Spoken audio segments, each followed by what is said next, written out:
দর্শক দেখুন তো আমার হাতে এটা কি, হঠাৎ করে দেখে মনে হবে যে ছোট্ট একটি মুরগির বাচ্চা হয়তো আমি হাতে করে ধরে আছি, কিন্তু ব্যাপারটি কিন্তু তা নয়। আমাদের সামনে যতগুলো আপনারা পাখি দেখতে পাচ্ছেন সবগুলো হচ্ছে কোয়েল পাখি, কিন্তু সাধারণত বাংলাদেশে যে ধরনের কোয়েল পাখিগুলো পালন করা হয় এই কোয়েল পাখি কিন্তু সেই ধরনের কোয়েল পাখি না, একটু আলাদা রকম।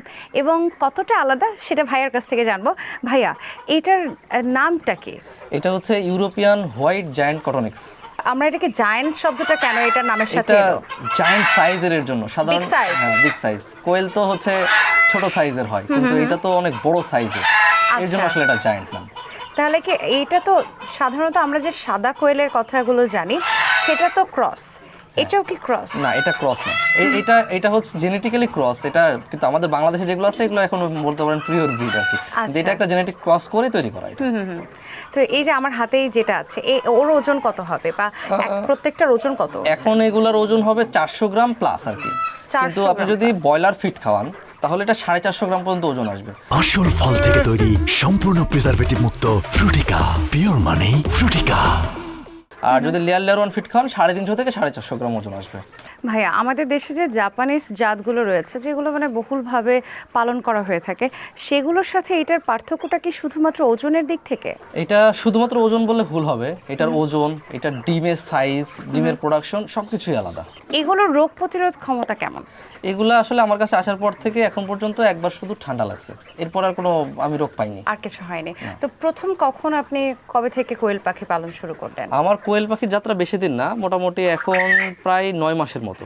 এই যে পালন যে করছেন, ওরা কি ধরনের খাবার খাচ্ছে? ওরা এখন আপাতত যে বাজারে প্রচলিত লেয়ার ওয়ান ফিড আছে সেটাই খাওয়ায়, আর ছোট বাচ্চা হলে ব্রয়লার স্টার্টার খাওয়াই। দিনে কতবার খাবার দিচ্ছেন? দিনে আমি আসলে এইভাবে খাবার দিই না। আমি আসলে খামারে খুব বেশি সময় দিতে পারি না। আমি যত অল্প সময়ের মধ্যে খামারের কাজগুলো শেষ করতে পারি তত ভালো। তো এর জন্য আমি একটা খাবার পাত্র বানাইছি। এটার সুবিধাটা কি? এটার সুবিধা হচ্ছে আমি একসাথে 20 থেকে 25 কেজি খাবার এটার মধ্যে দিয়ে দিব। এই পাখিগুলো অল্প অল্প অল্প অল্প করে খাবার খাবে এবং নিচে অল্প আছে অল্প করে নিচে যে খাবারগুলো খাবার আমরা খাবে দেখতে এবং পাচ্ছি। বের হবে অল্প অল্প করে। এটাই হচ্ছে সুবিধা। খাবার দেওয়ার আমার কোনো ঝামেলা নাই। পানি দেওয়ার জন্য শুধুমাত্র ফ্লোরে যেগুলো আছে সেই পাখিগুলোকে আমরা হচ্ছে পানির পটে পানি দিই। অটো টিঙ্কার করলে দেখতে এরা খাইতে পাচ্ছি। পারবে না, তাই জন্য পানি দেওয়া। আর হচ্ছে আমাদের যেগুলো খাঁচায় আছে, খাঁচায় মোটামুটি সবগুলো হচ্ছে অটোমেটিক টিঙ্কার আচ্ছা, করা। খাবার পাত্র যদি বানাতে চায় তাহলে আপনাদের কাছ থেকে নিলে বা বানাতে গেলে কত খরচ পড়তে পারে? আমাদের কাছ থেকে নিলে দেখা যাচ্ছে 1500 থেকে 2000 টাকার মধ্যে পড়বে। কতগুলো বাচ্চা নিয়ে শুরু করেছেন? আমি 200 পিস নিয়ে শুরু করেছিলাম। কত টাকা করে জোড়া কিনেছিলেন? এগুলো আমরা তখন কিনেছিলাম মেবি 1000 টাকা করে। কিন্তু আমাদের যে জাপানি জাতগুলো রয়েছে ওগুলোর তো দাম অনেক কম। এগুলা হচ্ছে দাম কম কারণ হচ্ছে এগুলো এখন অ্যাভেলেবেল হয়ে গেছে। এগুলো যখন অ্যাভেলেবেল হয়ে যাবে তখনও দাম কম হবে। আমি যদি বছরে বলি কতগুলো ডিম দেয়? এরা 300 প্লাস ডিম দেয়। আপনি কি শুধুমাত্র কোয়েল পাখি মাংসের জন্য বিক্রি করছেন নাকি ডিমও বিক্রি না, করেন? এখন ডিম বিক্রি করার তো সুযোগ নাই। আমাদের যে পরিমাণ ডিম উৎপাদন হয় ম্যাক্সিমাম ডিম আমাদের ডিমই অর্ডার হয়ে যায়, মানে বীজ ডিম হিসেবে ডিমই অর্ডার হয়ে যায়।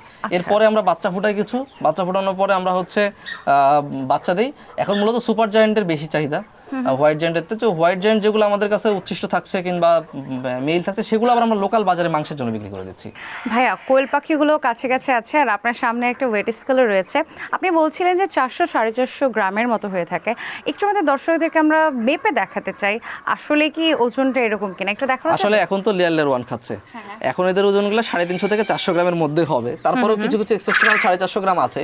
আমি আপনাদেরকে একটু কয়েকটা মেপে দেখাই তাহলে বুঝতে পারবেন। জি। ঠিক আছে, এটার মাপ দেই। এটা দেখেন যে 300 গ্রাম, দেখতে পাচ্ছেন 300 গ্রামের মতো হ্যাঁ, আছে। এটা 300 গ্রাম, মানে এখন এদেরকে ওজনগুলো 300 গ্রামের মতোই থাকবে কারণ লেয়ার ওয়ান খাচ্ছে তো এগুলো তো এখন এর ভিতরে আছে সব। এখন যদি আমি এদেরকে ব্রয়লার স্টার্টার খাওয়াই তাহলে এদের ওজনগুলো 400-450 গ্রাম ওজন আসবে। ও থাকতে চাইছে না এই যে এটা এখানে? হচ্ছে 350 গ্রাম। আচ্ছা, 350 গ্রামের মতো রয়েছে। ভাই, এই যে কিছু ধানের আপনারা সম্ভবত চিটা দিয়ে দিয়েছেন বা তুষ দিয়ে দিয়েছেন, এগুলো কি কোয়েলের খামারে দেওয়াটা দরকার? মানে এটা হচ্ছে লিটারে পালছি এখন আমরা, এর জন্য এদেরকে ধানের যে চলটা, অটো রাইস মিলের চলটা, এই চলটাটা আমরা দিচ্ছি। আচ্ছা। এই চলটাটা দিলে কি হয়, এদের মলটা লিটারের সাথে মিশে যায়। এই যে খামারটা দেখলাম বিভিন্ন রকমের, আপনি মুরগি পালছেন, কোয়েল পাখি পালছেন, আবার অন্য কাজও করছেন। শুধুমাত্র কি আপনি আপনার খামারে নিজেই কাজ করছেন নাকি পরিবারও হেল্প করছেন? না, আমি আসলে খুব বেশি সময় দিতে পারি ব্যাপারটা এরকম না। আচ্ছা। আমার বাবা আমাকে প্রচুর হেল্প করে, প্রচুর হেল্প করে। এর জন্য আসলে মূলত খামারগুলোকে দাঁড়ায়, কারণ খামারে প্রচুর কাজ, এত কাজ আসলে একা করা সম্ভব হয়ে ওঠে না। আর বাইরের লোক নিয়ে কাজ করাটাও খুব টাফ, কারণ লোকের উপরে ডিপেন্ড করে কাজ করাটা মানে বোকামি ছাড়া কিছু না। আর যেহেতু আমি ফ্রিল্যান্সার, আমি সারা রাত কাজ করি, দিনের বেলা দেখা যাচ্ছে খুব বেশি সময় পাই না। এর মধ্যে আমার বাবা আমাকে প্রচুর হেল্প করে, সকাল সকালে এদেরকে খাবার দেওয়া, পানি দেওয়া, এগুলো সব কিছুই আমার ম্যাক্সিমাম বাবাই করে। হ্যাঁ, আমি মোহাম্মদ এহসানুল হক। আমি বাংলাদেশ সেনাবাহিনীতে চাকরি করতেছিলাম, এখন অবসরপ্রাপ্ত। আমি চাকরি ছেড়ে আসলাম, আসার পরে আমার ছেলে একটা মানে খামার তৈরি করতে লাগলো। তো বলতেছে যে আপনার জন্যই আব্বা এ করি, আপনি আসার পরে কি করবেন, কিভাবে কি করবেন।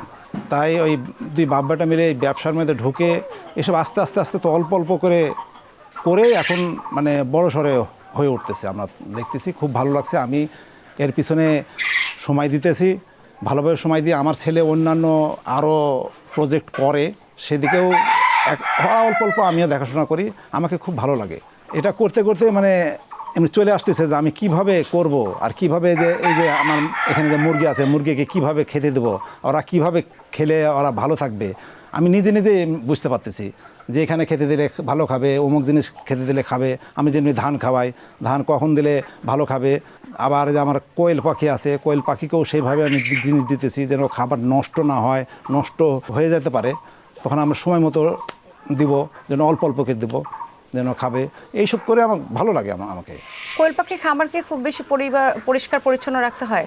খুব বেশি পরিষ্কার পরিচ্ছন্নতার কোনো কিছু নয়, তবে পরিষ্কার পরিচ্ছন্নতার বাইরে কোনো কিছু নয়, সব কিছুই করতে হবে।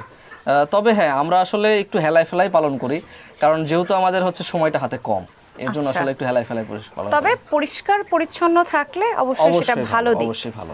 ভাইয়া, এখানে তো আমরা হোয়াইট জায়ান্ট কোয়েল দেখলাম, যেহেতু আপনি বলছিলেন যে সুপার জায়ান্ট কোয়েলও আছে, সেগুলো একটু আমরা দর্শকদেরকে দেখাই। চলুন।